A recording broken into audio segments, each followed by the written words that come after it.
A determined Akane began to recount the recent grim history of Japan for the amnesiac boy. It all started 3 years ago with the sudden appearance of mysterious, shadowy creatures.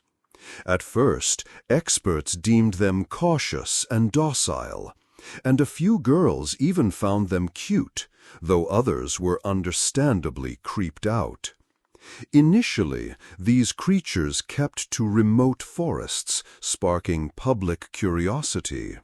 One girl even hoped they might end up in zoos. But that peaceful phase was tragically short-lived. The creatures' demeanor shifted violently. They began attacking indiscriminately, and Akane was unfortunate enough to witness a massacre firsthand, watching a family beg for their lives before being torn apart. She remembers the scene with chilling clarity. The screams, the pleas, the sight of people falling in vain. Before humanity could even study them, the creatures, now bearing their fangs, had spread across the globe. They were given a simple, terrifying name: beasts. Humanity's numbers plummeted within a single year, with some estimates claiming only 1% survived. Even advanced weaponry could only slow the beasts temporarily. Amidst the hopelessness, however, humanity began to learn. They learned the beasts were primarily nocturnal, and, more importantly, that magic had awakened in their world. Akane explained to the boy, Minoru, that these mysterious new abilities were essentially superpowers. She admitted that her own memories from a year ago were hazy, a side effect of magic's influence which could bring both benefit and catastrophe. What she was about to tell him was based on second-hand accounts. A foreign research institute was the first to recognize magic's existence, announcing a plan to train knights to fight the beasts. Japanese scientists soon followed suit. This research led to the birth of Japan's first knight, a beautiful girl with flowing golden hair. They called her the original knight, and she became a beacon of hope, striking down countless beasts and protecting the innocent. Under her protection, humanity built the last utopia, a fortified city base they called Arcadia. For a time, people within its walls regained a fragile sense of peace. The original knight was a symbol of hope for all of Japan. But one day, everything changed. The hero slaughtered Arcadia's entire population and vanished without a trace. It was said she was swallowed by the immense power she wielded, shattering her very sense of self. With their last hope gone, order collapsed, and the world was plunged back into despair and chaos. And that, Akane concluded, was the story of the last 3 years. The boy, who the reader knows as Sid, processed this information with the gravity of a true thespian, remarking on how fun, horrible, it all sounded. Akane continued, explaining that she has always been with the organization Messiah, and that her brother is a survivor of Arcadia. Her brother, Akira, was a researcher there and knows a great deal about knights. She hopes he continues his work for the sake of humanity. Lately, however, she has found it hard to know what's on his mind. The boy, playing his part, offered a thoughtful, "Is that so?" Akane, hoping to have jogged his memory, asked if any of this helped him remember. The boy, a master of feigned distress, twitched dramatically. She pressed on, asking if he recalled which base he came from or why he was found collapsed in a hospital. The boy just shivered, hamming it up for all it was worth. He suddenly clutched his head, crying out in pain, forcing a concerned Akane to apologize and tell him not to push himself. He added that his right hand also hurt for extra effect. Akane, completely buying it, advised him to take his time remembering. She suggested he get checked out by Yuuka-sensei. Akane then announced she had to go on patrol, sensing a busy day ahead. Elsewhere, a pouting Yuuka-sensei cornered the boy, demanding to know where he disappeared to, and reminding him to report his movements. She had been worried, she explained, as a stampede could begin at any moment. The boy, whose name she knows as Minoru, offered a shaky apology. Seeing his blank look at the word stampede, she realized he had forgotten that as well. Yuuka explained that a stampede is a rampage that occurs when a beast nest grows too large and its inhabitants go into a frenzy for human food. She showed him a map, pointing out a nest at Sakurazaka High School, his old school, that was expected to erupt next. It was only a kilometer away, meaning the enraged beasts would head straight for their base. The boy asked why they hadn't destroyed the nest when it was smaller. Yuuka explained that manpower had been redirected to investigate something called an apex, so this one was missed. An apex, she clarified, is a beast even stronger than the regulars. They had confirmed one specimen, which Akane had named Brutl. The boy, internally thrilled by the badass lingo, could only mutter in awe. He put on a serious face, deducing that if this Brutl was in the stampede, Messiah would be in a lot of trouble. He was, of course, just enjoying the sound of the words. Yuuka, dead serious, confirmed his translation. A powerful specimen in a beast's frenzy meant their base was in deep trouble. As she was about to explain their current preparations, a loud crash echoed through the building. Panic erupted outside. Yuuka calmly identified the sound as the beginning of the frenzy. She told the boy she had to go help the injured and ordered him to stay put and out of danger. He obediently agreed. The moment she slammed the door shut, his demeanor changed. Not a chance.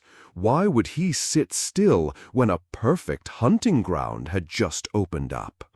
He summoned a katana from black slime, a wicked grin on his face. With a map of nests before him, he wondered aloud which one he should go fuck up. In the ensuing panic, one man lost his composure, screaming about how his sister was devoured in the last stampede. He refused to let anyone else die so miserably. Declaring he was doing them a favor by offering a clean death, he pulled a gun. Akane appeared instantly, telling him to lower his weapon and that no one had asked him to do that. The man, completely unhinged, screamed that they were all going to die anyway, and fired. With breathtaking speed, Akane moved to intercept the bullet. She effortlessly sliced it in two, landing coolly as another person cheered her on. Guns, it was clear, don't work on nights.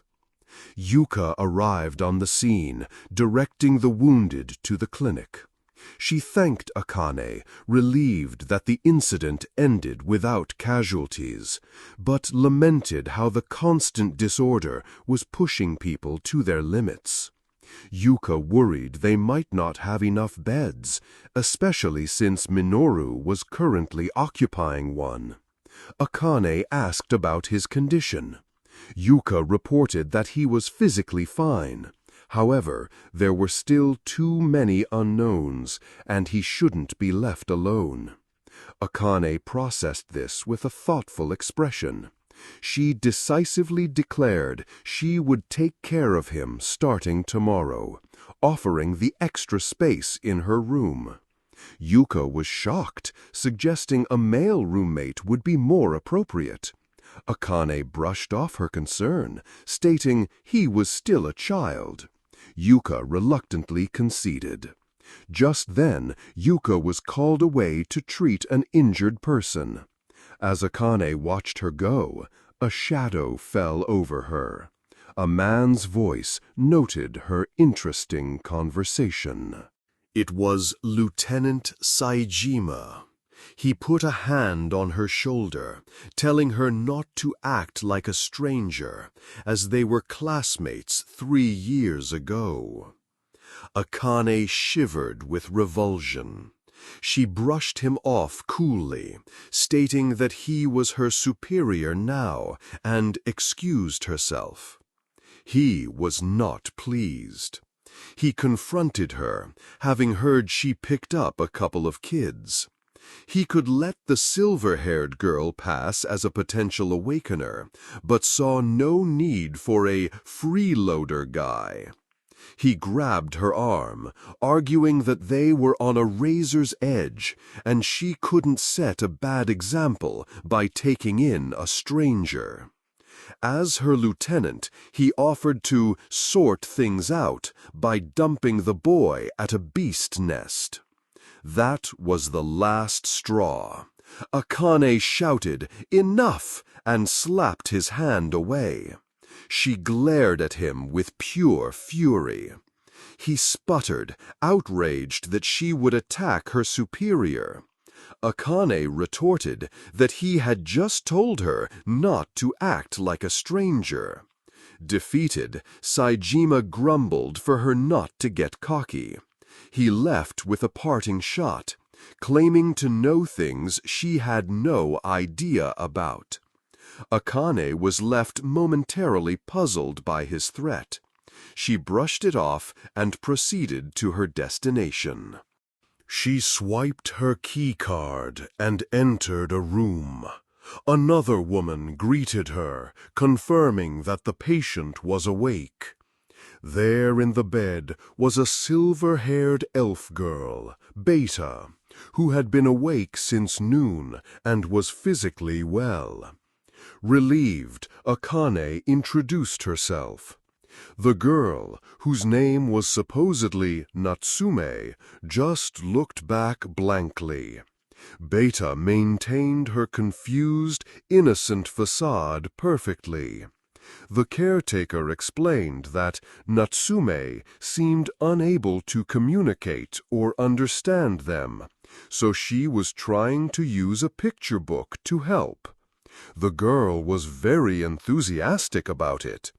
She was also incredibly curious about her surroundings, having stared at the bed frame for a while and now fiddling with the digital clock. The clock's alarm suddenly went off, startling Beta, who let out a theatrical gasp. The caretaker rushed to comfort the scared girl. She noted that Beta must have reset the clock while fiddling with it and went to check her own watch for the time. But her watch was gone. She asked the others if they'd seen it, confused. Beta tilted her head with a look of pure, unadulterated innocence. Akane and the caretaker smiled, agreeing that, of course, this cute little angel wouldn't know anything about it. Just then, Akane's brother, Akira, burst in, frantically asking if anyone had seen his camera. Akane hadn't. Akira insisted he had it that morning and couldn't have forgotten it. His eyes fell on the patient, wondering if she could have possibly stolen it. Beta responded with a charming, winking smile, surrounded by sparkles. Akira immediately dismissed the thought. Of course not. What would a cute little princess like her even do with a camera? Akane, ever practical, asked her brother if they would be able to treat the girl's mutations, but he was already focused on his laptop. He brushed her off, stating their priority was the Stampede. He just found something interesting. At the site of the recent irregular magic surge, they had found the remains of an unknown creature. They had recovered its head, which contained a power that was out of this world. Akira's eyes gleamed with manic excitement at the thought of using that power. Akane reminded him of his promise to look after the girl, but he told her not to worry.